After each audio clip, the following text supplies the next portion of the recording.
भक्त की गर्दन यदि श्रद्धा से झुके तो ठीक, अगर जबरदस्ती से झुका दिया तो तुम झुकाने लायक नहीं रह जाओगे। भी ध्यान रखना कि जब आपने देखा नहीं उनको, उनसे बात नहीं हुई और आप उनके जनों से बात सुनकर उनकी तरफ चल पड़े, इस बात से हरि आपके ऋणी हो जाते हैं, भगवान इसी बात से ऋणी हो जाते हैं।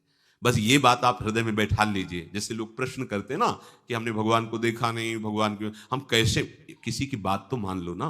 आप मान लो, वो तो आपके अंदर भी बैठे हुए हैं, वो आपको इतना प्यार देने लगेंगे, जहां कोई सहायक नहीं होगा वहां हरि आपको दिखाई देंगे। देख लेना, बिगड़ी ऐसे क्षण में बन जाती है, ऐसा लगता है गला कटा तो वो तलवार गले तक आएगी, हार बनकर सुगंधित फूल बन जाएगी, पर गले तक आने आने तक तुम्हारी निष्ठा देखी जाएगी।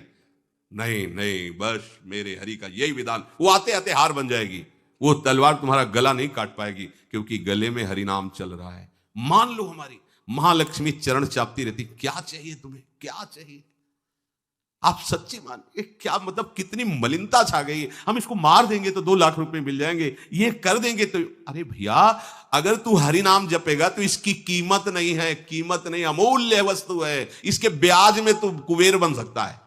मूल्य तो कभी खत्म होता ही नहीं है, ब्याज में तू ब्रह्मा बन सकता है, बनना तो चाहे। भक्तजन तो कहते हैं नहीं चाहिए मुझे ब्रह्मा का पद, परमेष्ठी पद, नहीं चाहिए सम्राट पद, नहीं चाहिए योग की सिद्धियां, मुझे प्रभु आपकी दास्ता चाहिए। ये बात कितना महासुख होगा उस भक्त को जो इन बातों को कह रहा है, नहीं चाहिए मुझे मोक्ष सुख नहीं चाहिए। वो ऐसे थोड़ी कह रहा है, श्रद्धा से नहीं कह रहा, अनुभूति से कह रहा है, मुझे नहीं चाहिए ये सब, इनमें वो सुख नहीं है जो आपके चरणों के समीप रहने में सुख है। नहीं सत्संग भजन नहीं हरि को, श्रवण न राम कथा अनुरागी, सुत बीत दार भवन ममता निसि सोवत अति न कबहु मति जागी।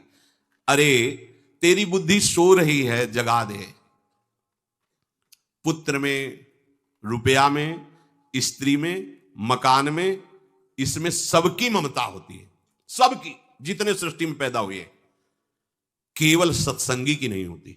जो असली सत्संगी है उसकी ममता प्रभु के चरणों में होती है, क्योंकि वो जानता है सब रूपों में प्रभु ही है, ये सब पसारा प्रभु का ही है, इसलिए ममता उसकी प्रभु के चरण। एक अहमता ममता ये जग में है दुख जाई, ये जब श्री जी की ओर लगे तो होत परम। जाग जा, बिना जागे दुख दूर नहीं हो सकता। जैसे स्वप्न में हम देख रहे हैं कि समुद्र में डूब रहे हैं, अब जागृत में आसपास सैकड़ों नाव लगा दे तो बच जाएगा क्या वो, क्योंकि वो तो सो रहा है और वो स्वप्न में देख रहा है। अब हम नाना प्रकार के तैराकों को बाहर तैनात रखें तो उसको कोई सुख मिलेगा क्या, क्योंकि स्वप्न में। उसको अगर सुखी करना है तो एक उपाय, जगा दे, जगा दो तो ना समुद्र रह गया ना डूबना रह गया। ऐसे ही संसार में मोह से ऐसे ग्रसित जीव है, भाई इतना ही सुखचार है, और उसी स्वप्न में वो दुख से निवृत्त होना चाहते हैं। अब हम बाहर से उनकी कामनाओं की पूर्ति करने वाली बात करें तो क्या वो सुखी हो जाएंगे क्या? इसीलिए कोई साधु जो भगवत मार्ग का पथिक है वो कभी सपोर्ट नहीं करेगा जाओ ऐसा, वो जाओ ऐसा ही है जैसे उस स्वप्न में समुद्र में डूब रहा है, बाहर से हम जल जहाज नाव तैराक सब लगा रहे हैं, लेकिन वो नहीं सुखी होगा, क्योंकि उसके सुख का कारण तब बनेगा जब स्वप्न हटे। स्वप्न तब हटेगा जब वो जागे। जो सपने सिर काटे कोई, बिन जागे दुख दूर न होई, तो उसको जगा दो। साधुजन क्या करते हैं, जगा देते हैं उसको। जागो, कहां मोह निशा सब सो निहारा, देखे स्वपन अनेक प्रकारा, यही जग जामिन जागे जोगी। योग भगवान से जो तुमने वियोग कर रखा है, तुम जगो। जे ही जगोगे तो जे ही जाने जग जाए हेराई, जागे जथा स्वपन भ्रम जाई। कोई नहीं यहां। एक कल श्लोक, मत्तः परतरम नान्यत् किंचित् अस्ति धनंजय, मेरे सिवा कोई नहीं। ये कब पता चलेगा? जागने पर। तो हमें ये बहुत कुछ दिखाई दे रहा है, स्वप्न है। उमा कहूं मैं अनुभव अपना, सत हरि भजन जगत सब सपना। तो बोले तुलसीदास हरि नाम सुधा तजी, सठ हठ पियत विषय विष मांगी। अगर कहीं संतों के पास भी गए तो क्या मांग रहे हैं? हठ करके विषय विष मांग रहे हैं। वो आत्मदेव नाम के एक ब्राह्मण थे, सब कुछ समृद्धि थी, संतान थी नहीं, बड़े दुखी गृहस्थी में। हमारा कुल चलाने वाला होना चाहिए, बड़ा भ्रम बैठा हुआ है। हमारा कुल चलाने वाला नहीं, सब बेकार, जीवन ही बेकार हो गया।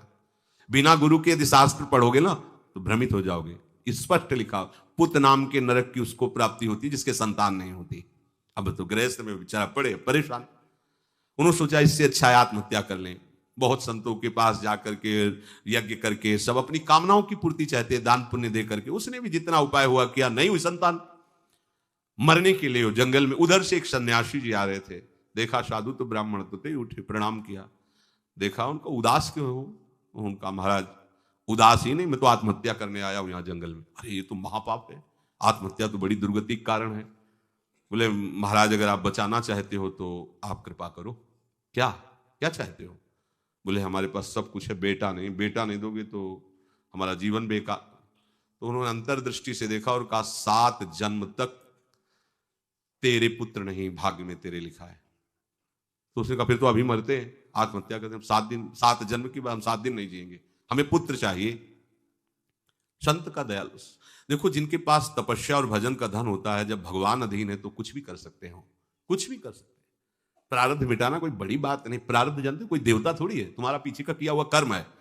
और इधर जोर का भजन है, भजन के प्रभाव से कर्म को नष्ट करने में देर थोड़ी लगती है। ये तो अच्छे शुभ कर्म करो तो तुम्हारा प्रारब्ध बदल जाएगा। भजन का प्रयोग प्रारब्ध बदलने के लिए थोड़ी है। पर वो ऐसा हट किए तो उनका देखो, हट करने से लाभ नहीं मिलता है। उनका हमें उपदेश नहीं, हमें पुत्र चाहिए। अगर आप भगवत प्रेरित होकर यहां आए हो तो आप हमें। तो उन्होंने तपस्या के बल से फल की रचना की और कहा जाओ अपनी पत्नी को ये फल पवा दो और इससे निश्चित पुत्र होगा। बहुत प्रसन्न, अब कामना पूर्ण थी तो देख लो, प्रभाव देखो कामना का। प्रसन्न हुए आए, धुंधुली नाम था उनकी पत्नी का, नाम भी बहुत बढ़िया था, धुंधुली। वो कहा कि देखो ये फल खा लो, तुम्हारी संतान हो जाएगी।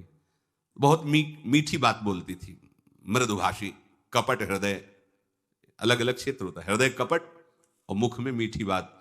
बहुत संभल के व्यवहार करना चाहिए ऐसे लोगों से। मधुरिया बानी, मीठी, क्या मृदुभाषा। नहीं प्रीतम, आप चिंता मत करो, फल ऐसे थोड़ी खाया जाता है, नहा धो के पवित्र होके फिर। हाँ उनका ये बात, तो आप अपने काम में लगो, हम पा लेंगे ऐसा। अब आपको विश्वास है? बोले विश्वास तो है, इसमें क्या विश्वास, आप भी तो चाहती ना पुत्र हो। बोले हाँ। वो जो ही गए सो अपनी बहन को बुलाया और कहा सुनो, अभी तो हम 4-5 रोटी कढ़ी चावल सब पा लेते हैं, पूड़ी खीर पुआ। गर्भ रहेगा तो पेट तो उसी से भरा रहेगा, तो हमारा भोजन रुक जाएगा। बोले हाँ ये तो बात है। जब पेट बढ़ेगा, अगर घर में आग लग गई तो फिर भाग नहीं पाएंगे, तो हम जल जाएंगे। ये निगेटिव सोच वाले लेते। और पंडित जी तो इसी बात में लगे कि गर्भ रह जाए तो क्या करें, तुम्हारा हम खाएंगे तो है नहीं, पक्की बात, पर करें तो क्या करें। पंडित जी को कैसे समझो? उनका देखो एक बात है, हमारे गर्भ है, हमारे कई लड़के हो चुके हो, गरीबी है ही है हमारे यहाँ, तुम कुछ पैसा दे देना और ये नाटक करना कि मैं गर्भवती हूं, बच्चा समय होने पर हम पहुंचा देंगे, हम घोषित कर देंगे हमारा बच्चा मर गया।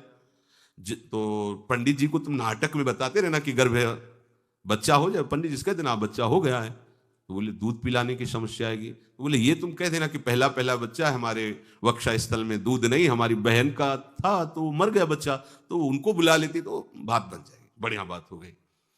परीक्षा के लिए फल गाय को खवा दो। गाय को खवाया, ठीक समय पर गोकर्ण जी प्रकट हुए, दिव्य तेजोमय बालक, कान केवल वो गाय के, बड़े ही विद्वान और भगवत भक्त संत के द्वारा। कहा था 7 जन्म तुम्हारे भाग्य में, बच्चा नहीं तो नहीं है। देखा, गाय के हो गोकर्ण जी प्रकट हुए। उधर उनके जो बच्चा पैदा हुआ वैसे ही नाटक के द्वारा पहुंचा दिया गया, वैसे ही पूरा जैसा पहले पक्का हुआ। अब उसने कहा कि हमारे तो स्तनों में दूध नहीं, हम अपनी बहन को बुला लें, उनका बच्चा मर गया। हाँ हाँ, हमारा बच्चा स्वस्थ होना, आप बुला लो, उसको हम धन भी देंगे, वो हमारे बच्चे की सेवा कर।